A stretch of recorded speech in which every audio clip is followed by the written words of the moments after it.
And they learned the lesson then. Robert Gates was brought in, fortunately, because Bush Sr., who's an incredible statesman, understood that Bush Jr. was out of control. But let's jump forward. Stay there, sir. Back in 1 minute. Then we'll go to Janice and Dave, and that'll be it with Dr. Steve Pieczenik. Back in 1 minute in Overdrive. We got to get Dr. Pieczenik back on, because every time he tells me something, I go look it up, and it's true. He was talking about when he was at the RAND Corporation, he was the main guy developing the takedown plan for the Soviet Union via Afghanistan with Brzezinski. I mean, the stories this guy could tell, because we got the big national Russian TV calling up, wanting to get a hold of Pieczenik to have him on. I said, why do they want you on? He goes, well, because I helped bring him down. Dr. Pieczenik, you know, we'll give you a break for a few weeks, but I want to get you back on to just talk about... You can bring me back next week if you want to, but basically the takedown of the Soviet Union was done at the request of Dr. Richard Solomon, who was then the head of the RAND Corporation. I had nothing to do with Brzezinski, and he asked me to develop a plan, which was 153 pages on psychological determinants for the takedown of the Soviet Union, and I used the rock and roll, the Pope, who was very, very helpful to us, the military budget, SDI, Reagan was exceedingly helpful. We worked with him, and then Reagan brought me back in, and I worked with some members of the CIA. One was Fritz Ehrmath, who is now open, but there were a lot of members of the CIA, Don Gregg, Jim Lilly, who were very famous operatives and became ambassadors, and we were all involved in Matlock. We're all involved in the takedown of the Soviet Union, but it was not given to us. We literally had a program in the first 100 days to take down the Soviet Union. But did Brzezinski pick up on that plan? Because I know, I mean, you were in the White House when Brzezinski was there, correct? Or at that time? Well, no, I was in the State Department. Brzezinski was actually attacking the man I was working with, who was a wonderful Secretary of State, Cyrus Vance. Internally, we had a very major fight between Brzezinski and Cyrus Vance. I have nothing against Brzezinski. I think he's a very smart individual, but I was in the State Department at the time, and the war was between Brzezinski. Carter couldn't control it. I worked for Warren Christopher and Cyrus Vance, and he was a very nice gentleman, and then I worked on Camp David, and Carter really deserves the credit for that, as does Cyrus Vance and Warren Christopher. And unfortunately, Warren Christopher just died a month ago, a very great Deputy Secretary of State and also a great Secretary of State. He was a Democrat, and as I said to you, both Democrats and Republicans are capable and are also incompetent. All right, let's quickly jam in two more. Quick question from Janice in Minnesota, and then Dave. Quick question, Janice. Okay, I don't have a quick question. I heard you, Dr. Pieczenik, on Coast to Coast the other night, and I was very shocked at the comment you made. You started talking about politics, and I understand you're quite the insider and so on as far as your knowledge, and I do respect that. However, when you said that the greatest president that we have had in modern times is Herbert Walker Bush, the senior, I was just quite taken aback, because here he is. He was the head of the CIA, and I got your question. We got to move. What's your statement? What I said, let me just correct it. For me, I was asked, whom did I think, for me, was the most important president in terms of foreign policy, and I said I felt he was very seriously undervalued. And really, nobody talked about what he had accomplished. You're saying compared to Obama and Junior and Clinton and all these people... I mean, he was really quite effective and very modest. You never heard of what he did, and he did a lot. Took down apartheid. Forget the other things. He was involved in the takedown of the Soviet Union. He was involved in the takedown of Debussy. He was involved in the takedown of Mengistu. He was involved in the takedown of Noriega. I mean, what this gentleman did quietly, and he was involved in the Ethiopian... a movement into his... I mean, this man did a lot in foreign policy and never said a word. He and Brent Scowcroft were amazing. And so we do have presidents who are quite distinguished. Whether you like it or not, what he did domestically is another issue. I'm just talking from my point of view. I'm not an insider. Quite frankly, I'm an outsider. I was never invited to anybody's meals. I'm not invited to anybody. Despite the fact everybody thinks I'm in the CFR, which I am, I'm also a member of the Association of Former Intelligence Operatives, National Military Intelligence Association, a member of the Writers Guild, and a member of the Producers Guild and the Academy of Arts and Sciences, none of which means anything to anybody, and a member of the Red Carpet Lounge at United Airlines. So what I'm simply Hold on. We can't end it there. We can't end it there. We got to come back and finish up with that. A little bit on Tom Clancy, and then Dave in Long Island. That'll be it. Dr. Pieczenik.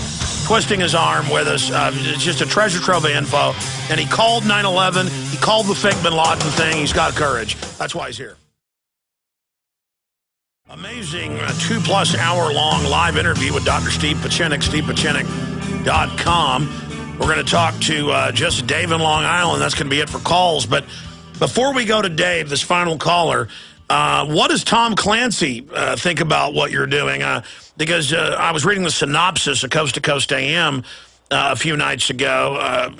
When you were on, I guess it would be Tuesday night. I read some of the synopsis yesterday, was unable to listen because I had to get some shut-eye because you were on late.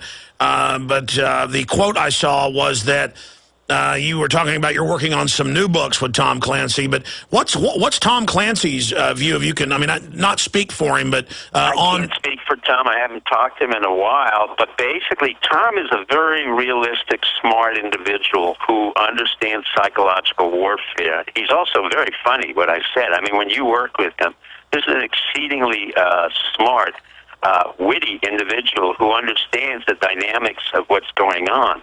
I can't speak on his behalf. I haven't seen him in a while, but he's, I really don't know what he thinks right now in terms of Obama and Osama.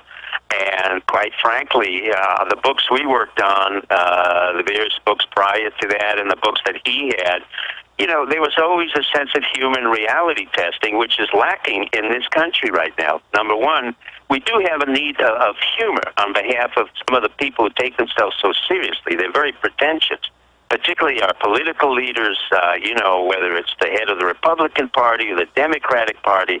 They seem to be very pompous and self-righteous, and good God, every pronouncement sounds as if this was from the words of God. And at the same time, somebody pointed out correctly, your listeners, that Obama doesn't seem to be there. There seems to be what I call a dissociation between the man and his emotions. He's got a very flat affect, what we call very flat, and people pick that up. It's almost as if he's not connected to the message he's saying, yet when he's on the trail, he just loves to shake hands. But be it as it may, people will have different perspectives. As to what Tom thinks, I really don't know. You'd have to interview him, and it would be interesting to hear. Let me throw this out there because you are a psychiatrist and a psych warfare expert. Myself individually, obviously when I was 25, I wanted to impress women. But that was about it. I don't like awards or attention. I mean, I do this because it's a mission. I don't like tyranny. I don't like bullies running my life. I'd rather go fishing and hang out with my kids and, play tennis or whatever, or oil paint with them.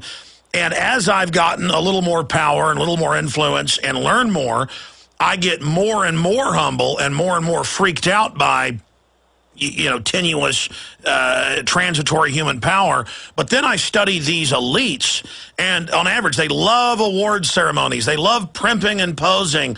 The more power they get, they relish the crowds. They relish the applause. When I walk out to 2,000 people and people are crying and clapping, it's like embarrassing because I realize I'm just human, and I'm going, my God, I better do a good job. These people are looking up to me. That seems like a normal, I guess, in the hierarchy of needs perspective. Now all I want is a future for my children and for them to have a future with other people. I have gone to that pure mode of seeing how short life is, understanding that we're all part of a larger community.